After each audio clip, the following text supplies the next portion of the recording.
এতদিন পর আমি ওয়েট করে করে ফাইনালি আমার আজকে এই প্রোডাক্ট দুটো চলে এলো। একটা আমার ভাইয়ের জন্য আর একটা আমি পার্সোনালি ইউজ করার জন্য অর্ডার করেছিলাম, কারণ আমি কখনো স্কিনে সিরাম ইউজ করিনি। তো এইটা আমার প্রথমবার পারচেস। সিরামটা ছিল নায়াসিনামাইড প্লাম্পের। কেমন হয় সেটা তো ইউজ করার পরই বুঝতে পারবো। আর কার ফেসে কেমন সিরাম শ্যুট করবে সেটা তো তার উপরে ডিপেন্ড করবে, কারণ ফেস টাইপ তো সবসময় সবার আলাদাই হয়।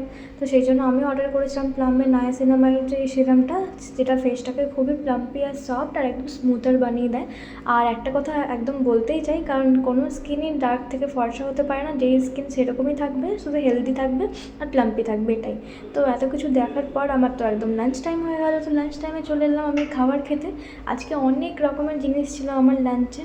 ভাত ছিল, তার সঙ্গে মা বানিয়েছিল পালং শাক চিংড়ি মাছ দিয়ে একটা তরকারি। ওটা তো এত ভালো হয়েছে যে ওই তরকারিটা দিয়ে আর আমের চাটনিতে আমি পুরো ভাত ফিনিশ করে নিয়েছিলাম। যেহেতু ডিমের ঝালটাও মা বানিয়েছিল, তো সেই জন্য আমি ওটাও খাওয়ার জন্য বেড়ে নিলাম, কারণ ওটা তো নষ্ট করতে পারবো না। আর মা আমাকে একটু বেশি বেশি করে খাবার দেয়, কারণ আমি এখানে একা তো খাই না, সবার সঙ্গে বসে একসঙ্গেই খাবার খাই। তো আমি একার জন্য কখনো আনি না, আমি সবার সঙ্গে একসঙ্গে মিলেমিশে খাই বলে সবার সঙ্গে এগুলো শেয়ার করে খাই।